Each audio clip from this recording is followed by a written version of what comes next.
Olá pessoal do canal do YouTube do Centro Espírita Paula Ortiz, dando continuidade aos nossos estudos doutrinários aí da casa, coordenados pelo Departamento de Doutrina. Hoje nós vamos conversar um pouquinho sobre depressão, né? Antes a gente pede o concurso aqui dos amigos espirituais, dos mentores, mentoras da casa, que contribuam conosco para que a gente possa, todos nós aprendermos um pouquinho mais sobre temas que envolvam a doutrina espírita. Muito obrigado a todos vocês do plano espiritual. Pessoal, nosso tema é depressão, um desafio biológico, psicológico, social e espiritual. Nesses poucos minutos, a ideia é a gente conversar um pouquinho sobre esses 4 aspectos da depressão, né, nos dias de hoje, ok? Então vamos lá. A gente começa fazendo uma distinção entre o que é tristeza, distimia e depressão. São coisas diferentes. Muitas vezes as pessoas dizem assim, coloca no Facebook, né, coloca nas redes sociais, hoje eu acordei um pouco depressivo, estou depressiva e tal. Nós precisamos tomar cuidado com essas palavras, né? Uma coisa é a gente passar por um momento de tristeza, que é algo natural até. Outra coisa é depressão, que é um quadro mais sério, né? Um quadro mais sério. Então vamos lá. Eu peguei as informações do site minhavida.com, aqui minhavida.com.br, que é um site de saúde, medicina, né? Um site de conhecimento público, ok? Então vamos lá. Tristeza. O que é tristeza? É uma emoção humana necessária para a nossa saúde mental. Nós precisamos ter tristeza. É esquisito falar isso, né? Mas é o equilíbrio entre tristeza e alegria, né? No equilíbrio dessas duas emoções é que a gente consegue ter felicidade. Há momentos na vida que a tristeza ela até é bem-vinda. Em momentos de tristeza, por exemplo, poetas fazem poesia, músicos compõem letras de música, escritores escrevem romances, e a tristeza, de uma maneira geral, é para nos interiorizar, para a gente olhar para nós mesmos, acompanhar as nossas questões. Então a tristeza tem esse papel, né? Então ela é uma emoção humana necessária, veja bem, para a nossa saúde mental, né? Então saber viver a tristeza é legal, é bom, né? Outra coisa é a distimia. O que é distimia? É uma forma crônica de depressão. Veja, é uma forma crônica de depressão, porém menos grave. Menos grave. Com a distimia, os sintomas da depressão podem durar um longo tempo. Existem pessoas distímicas que nem sabem que são distímicas, dizem os especialistas, né? Passam a vida inteira sendo aquelas pessoas tristes, mal-humoradas, negativas, né? Pessimistas, mas leva a vida. É uma pessoa triste, uma pessoa, né, que a gente fala, puxa, tá vendo aquela pessoa que está sempre negativa, tal. Mas ela vive. Agora, outra coisa, pessoal, é a depressão propriamente dita, tá? Depressão. Depressão é o mais comum dos transtornos mentais, mas é uma doença tratável. Então a gente trabalha com a ideia de depressão como uma doença ou como um transtorno, é tratável, né? É tratável, porém é um quadro grave que merece compreensão de nossa parte, né? Não julgamento, né? Porque é um quadro doloroso. Ok, vamos continuar. No livro Mentes Depressivas, né, da Ana Beatriz Barbosa Silva, ela é psiquiatra, conferencista, escritora, tem vários livros publicados. Olha a foto da doutora Ana Beatriz aí, talvez muitos já conheçam. A doutora Ana Beatriz começa falando nesse livro para nós assim: um aspecto simples de avaliar na distinção entre tristeza normal, olha que ela chama tristeza normal, e depressão clínica é a autoestima da pessoa. Então, uma maneira da gente avaliar a distinção, ou seja, distinguir uma tristeza de uma depressão, é a autoestima, quando a pessoa perde a estima por si mesma, quando ela perde aquela vontade de lutar, quando ela acredita nos seus valores, né? Porque a pessoa que está triste, ou ela está até distímica, ela acredita nos valores dela.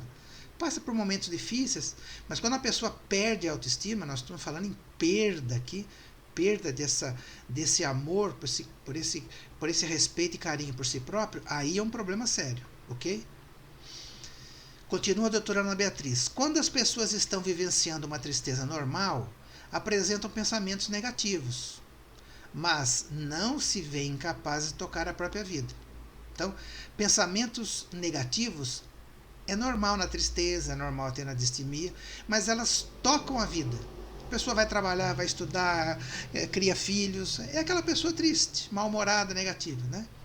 Agora, as pessoas com depressão, diz a doutora Ana Beatriz, de fato, são dominadas completamente por pensamentos negativos. Veja, as pessoas, eu vou repetir, as pessoas com depressão, de fato, são dominadas completamente por pensamentos negativos. Completamente por pensamentos negativos. E a desesperança é total, a ponto de ficarem paralisadas, sem ter ser desprezível. Veja, a depressão, além de tirar a autoestima da pessoa, a desesperança vai embora, porque a esperança, já diziam os antigos, a esperança é a última que morre, né? Mas a esperança, ela é uma âncora para a nossa saúde mental. Por mais dificuldades que a pessoa ou que nós estejamos passando, a esperança nos ajuda a levantar de manhã e tocar a vida. Quando a pessoa entra num quadro de desesperança, e ela chama aqui desesperança total, aí precisa procurar ajuda, né? Quem está por perto pode ajudar, mas a pessoa também precisa procurar ajuda, né? Ok. Ainda no site Minha Vida, eu peguei alguns sintomas da depressão. Alguns, existem mais do que esses que eu vou colocar. E as pessoas mesclam, pode ter parte de um lado, parte do outro. Olha só. Sintomas emocionais. Apatia, falta de motivação, é o que a gente acabou de falar aí, né? Desesperança e tal. Medos que antes não existiam. Perda ou aumento do apetite. Há pessoas que têm vontade de comer além do normal e outras pessoas não comem nada. Alto grau de pessimismo, indecisão e insegurança, insônia, né? É um quadro triste.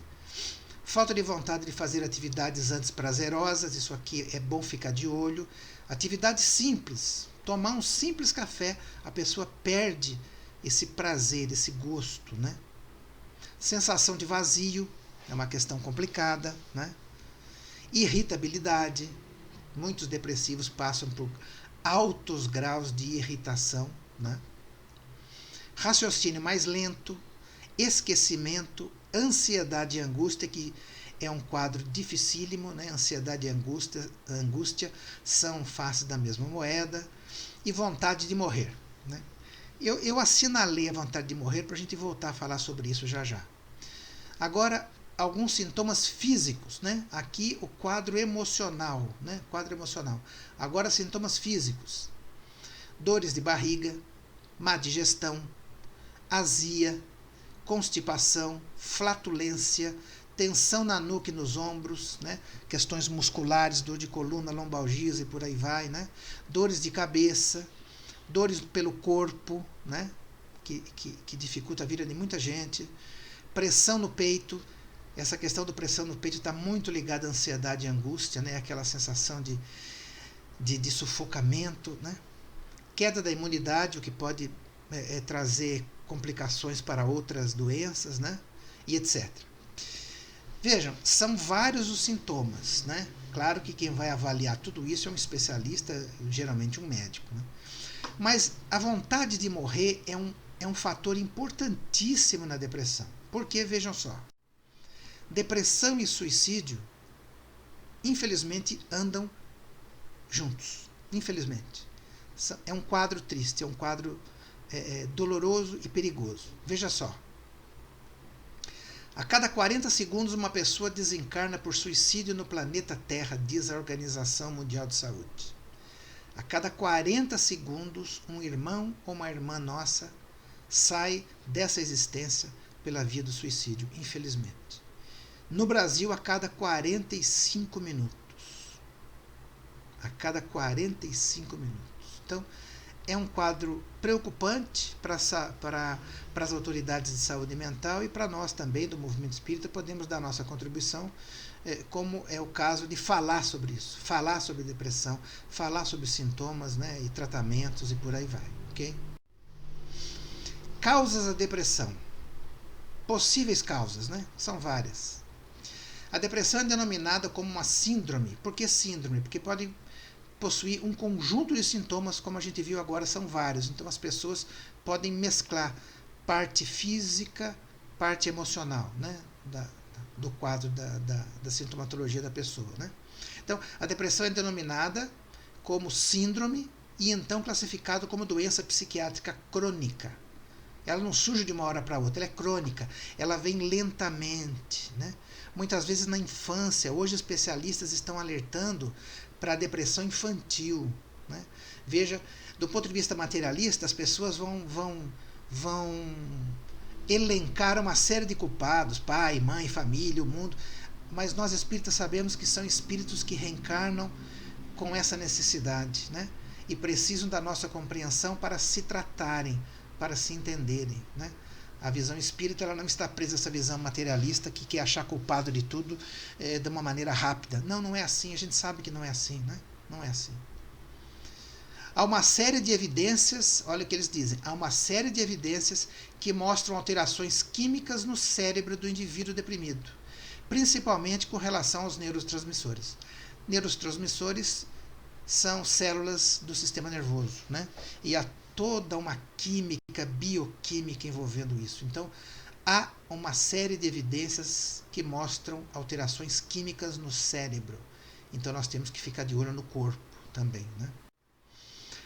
Novamente, no livro Mentes Depressivas, a doutora Ana Beatriz diz assim, ela traz uma pesquisa feita pela Unesp. Unesp é a Universidade Estadual Paulista, né? Uma das 3 universidades aqui do estado de São Paulo. USP, Unicamp e Unesp. E a Unesp fez um levantamento sobre causas de suicídio. Ou seja, o que leva uma pessoa a tirar a própria vida, né? Qual seria a causa? Então eles chegaram à seguinte conclusão. 35,8% dos casos de suicídio estão ligados a transtornos de humor. Transtornos de humor é justamente aonde está a depressão, a distimia, a bipolaridade e por aí vai, né?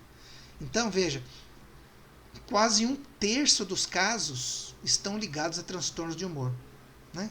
Quase 1/3 dos casos, né?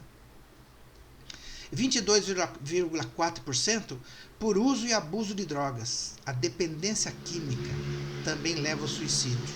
Também leva. E 10,6% pessoas estavam passando por quadros de esquizofrenia nos mais variados níveis, né? Eu só peguei esses 3 primeiros casos, pessoal. O primeiro é o transtorno de humor, onde está a depressão. O segundo, uso e abuso de drogas e esquizofrenia. Outros 28% são outros transtornos mentais, emocionais, psíquicos também. E apenas 3,2% sem diagnóstico definido.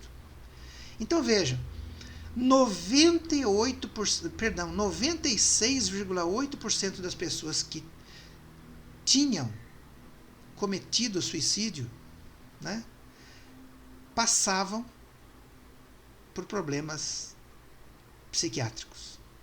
96, quase 97% das pessoas tinham transtornos de ordem emocional, mental, psíquica. Então, depressão, suicídio, para a gente ficar só com essas 2 categorias, nós precisamos tomar muito cuidado na hora de julgar, de pôr o dedo e dizer é por causa disto, é por causa daquilo. A pessoa é fraca, a pessoa é forte, a pessoa isso, a pessoa aquilo. Não é o nosso papel julgar. Porque vejam, só do ponto de vista médico, psiquiátrico, 96,8% das pessoas passavam por algum tipo de transtorno mental ou emocional, né? É um quadro mais grave do que a gente imagina, mais complexo do que a gente imagina, né? Muito bem. Até aqui a gente falou de questões materiais importantes, né? E qual seria então a nossa visão espiritual para esse problema, né? A gente viu que há uma dimensão biológica, né? As causas trazidas pela pesquisa da Unesp. E qual seria então a nossa visão espiritual para esse problema, né? Então nós vimos até agora que há questões biológicas envolvidas, há questões psicológicas e há questões sociais. A sociedade, as pressões da vida, leva a pessoa a ter um quadro mental alterado, que também altera o corpo, e é o que a gente chama de uma visão biopsicossocial.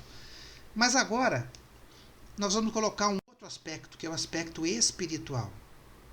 Portanto, a depressão, para nós, né, nessa abordagem, desse nosso ponto de vista, sem querer fechar a questão, mas é um ponto de vista que nós estamos passando aqui, a depressão passa pela dimensão do corpo biológico, pela questão mental psicológica, pelo social, pelo nosso meio e pela questão espiritual. Então, é o que a gente chama hoje, o que alguns autores estão chamando no meio espírita, de abordagem biopsicossocial e espiritual. Ok? Então é uma abordagem que está em voga no movimento espírita. Né? Então vamos lá. Livro dos Espíritos de Allan Kardec. Né? Questão 907. O princípio das paixões será um mal em si mesmo, embora esteja na natureza? Olha que interessante. O Kardec pergunta, as paixões elas estão na natureza, ou seja, elas estão no nosso corpo, no nosso perispírito, se a gente quiser também. Né? Então, se as paixões estão na natureza, é um mal? Aqui hoje a gente faz uma releitura dessa palavra paixão. Alguns autores espíritas sugerem que a gente use a palavra emoção. Né? Então, as emoções, se a gente usasse essa palavra hoje, tentando usar uma linguagem do nosso século agora, né? As emoções, estando na natureza, é um mal em si mesmo? A emoção é um mal? Não. O texto codificado diz não.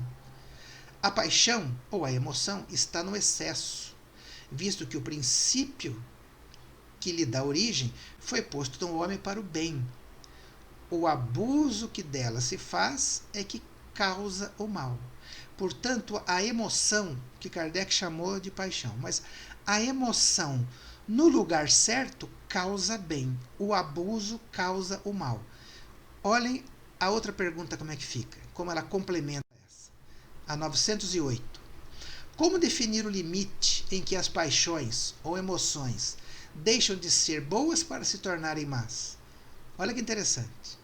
Em que momento uma emoção ela deixa de ser boa para se tornar um problema para nós? Né? As paixões ou emoções são como um cavalo que só tem utilidade quando é governado. Pois que uma paixão se torna perniciosa a partir do momento em que não mais conseguis dominá-la. Ou seja, uma paixão, ou seja, uma emoção, se torna perniciosa a partir do momento em que não mais conseguis dominá-la. Kardec já estava lá no século XIX falando o que nós chamamos hoje de inteligência ou gestão emocional. É a gestão das emoções. Né?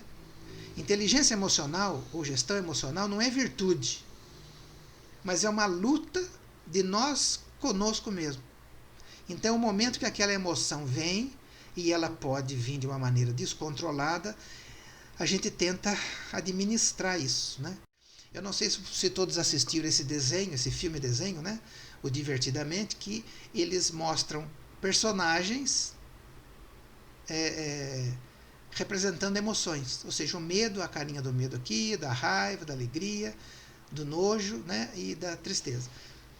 Eles pegaram 5 emoções básicas do ser humano. Todas essas emoções, no lugar certo, controladas, como diz Kardec, é ótimo. O medo é muito bom.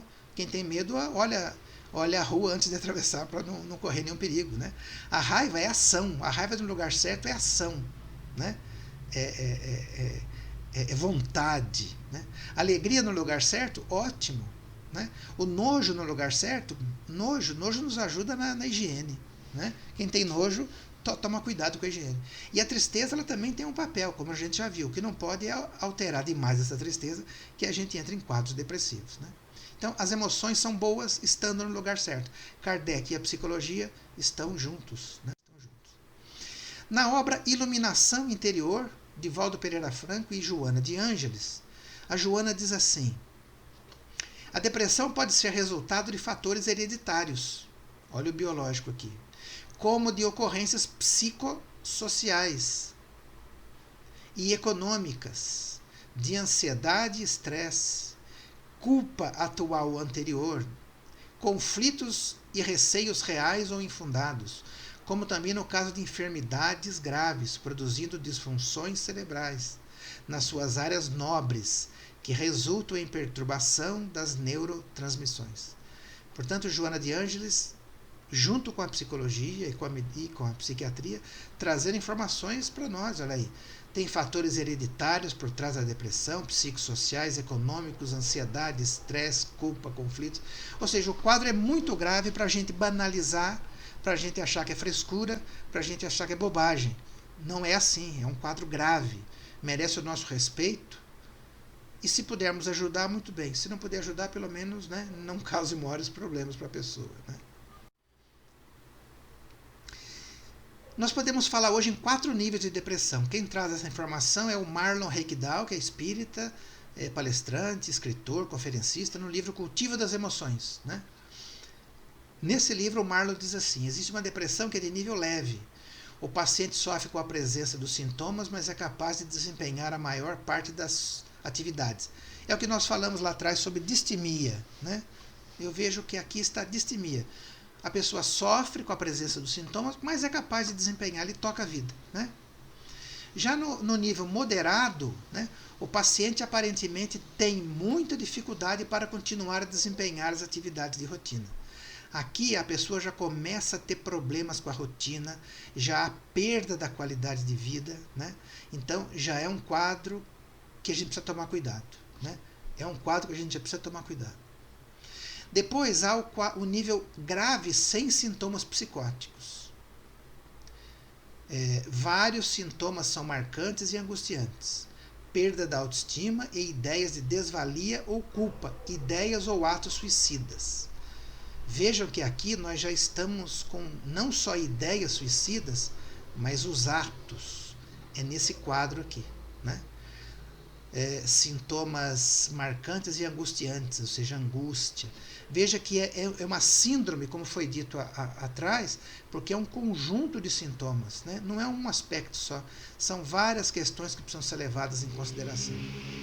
E o 4º nível é grave agora com sintomas psicóticos. Grave com sintomas psicóticos. O que é isso? Ele apresenta episódios depressivos graves, ou seja, traz toda essa questão do depressivo grave aqui. Porém, acompanhada de alucinações, ideias delirantes, risco de morte por suicídio, desidratação e desnutrição. Veja que quadro gravíssimo. Né? O que são sintomas psicóticos? Alucinações. Ouvir coisas que ninguém ouve, ver coisas que ninguém vê, sentir cheiros e odores, e por aí vai. Né? Nós poderíamos até falar aqui em questões mediúnicas, mas não é o caso aqui. Aqui são quadros patológicos. A pessoa está depressiva, mas começa a ver e ouvir coisas.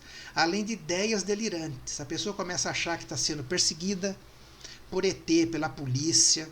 Ou ao contrário, ela acha que é um ET ou ela acha que é polícia. Ou seja, está no momento do delírio. Né?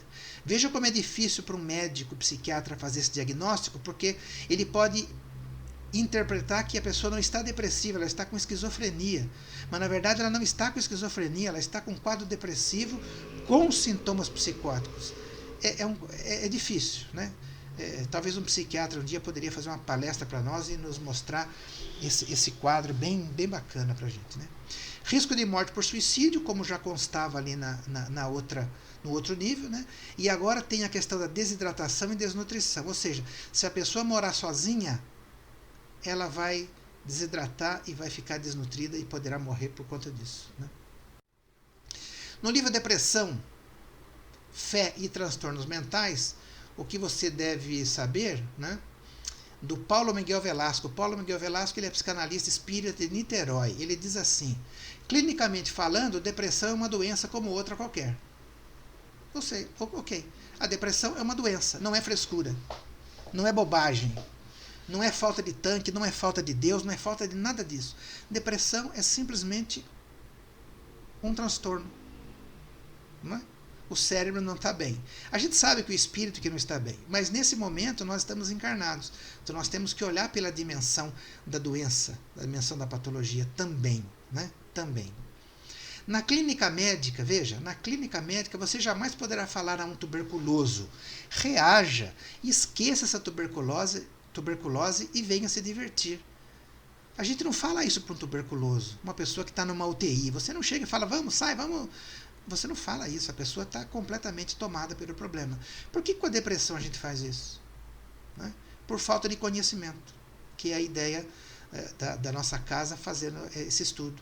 Mostrar que a depressão ela é um quadro patológico. Ela é um adoecimento, não só do corpo como da alma, mas do corpo também. Né? Evitemos criticar a dor dos depressivos. Eu vou repetir o que o nosso amigo aqui, Velasco, fala. Evitemos criticar a dor dos depressivos. Pelo contrário, devemos ser solidários quanto às suas dificuldades. O depressivo está vivendo sérias dificuldades. Nós vimos lá que 35%, quase 36% dos suicídios são por conta da depressão. Então nós precisamos tomar muito cuidado. É um quadro sério, né? Muito sério. O que não dizer a um depressivo? Peguei também do site Minha Vida. Muitas vezes, querendo ajudar, a gente diz algumas coisas ao depressivo que, ao invés de ajudar, piora. Em vez de motivá-lo, desmotiva. Olha que interessante. Por que você não faz algo para superar isso? A gente diz isso para ele, né? Porque simplesmente ele não consegue, ele não tem forças. Não é uma questão tão simples assim, não é uma simples tristeza. Que se você bater um papo, se você der a pessoa se anima. O depressivo está num outro quadro. Nós vimos lá, os 2 quadros graves são terríveis. Né? Outra frase difícil que a gente não deve dizer. Por que você não pode ser simplesmente feliz? Porque não pode, não consegue. Não está tendo corpo, não está tendo neurônio para isso. Né? Não está tendo bioquímica para isso. Né? Precisa de ajuda. Fique longe de terapias e medicamentos. Uma tremenda bobagem, uma desinformação dizer isso. Né? Justamente terapia e medicamentos são altamente recomendáveis, nós vamos ver isso logo à frente. Né? Medicamentos, minha gente, é um avanço da humanidade. Há 100 anos atrás nós não tínhamos muitos medicamentos que temos hoje. Se a gente for olhar eu vou falar só um aspecto de doença, o que a gente chamava de lepra, vocês se lembram? Hoje a gente chama de hanseníase. No passado havia hospitais de leprosos, hoje a gente nem fala mais nisso. Por quê? Porque hoje há medicamentos. A farmacologia, junto com a química, a bioquímica, são ciências que estão aí para nos ajudar. Hoje, através de medicamentos, você resolve a hanseníase numa UBS. Né? Então não vamos falar mal de medicamento para depressivo, ele pode precisar e aí ele... Né? Você não está tão ruim assim, veja outras pessoas. Comparar o depressivo é a pior coisa, é encaminhá-lo para sair dessa vida. Né? Ele vai pensar, puxa, o outro conseguiu, eu não. Nossa, eu não. Eu realmente não sou nada. Quer dizer, a gente reforça. Sem querer, a gente reforça o pessimismo. Né? Você deveria deixar de ser tão negativo. Ele não consegue, ou ela não consegue, a pessoa não consegue. Né? Repetindo, a depressão não é distimia e não é tristeza. A depressão é um quadro grave. A culpa é sua, eu te avisei. Né? Muitas vezes a pessoa foi avisada pela família, cometeu algum erro e agora passa por um grave. E a gente chega para ela e diz, está vendo? A culpa é sua, eu te avisei. Quer dizer, ele já está no buraco, você joga ele mais para baixo ainda. Você vai se sentir melhor amanhã. A gente não pode dizer isso, a gente não sabe. Né? Nós não sabemos se ele vai estar melhor amanhã. Né? A gente promete e no dia seguinte ele fala, e aí? Eu não estou melhor, você está mentindo para mim? Né? E etc. Eu sugiro que quem gosta desse assunto e quem esteja passando por depressão ou algum ente querido, entre nesse site que tem muita informação boa, tem mais frases, mais maneiras de lidar com o depressivo, que não é fácil, né? Aqui é apenas um conjunto de informações para a gente, né? Tratamentos para a depressão, pessoal. Tratamentos. Psicoterapia, ou seja, psicologia, psicanálise, grupo terapias, etc.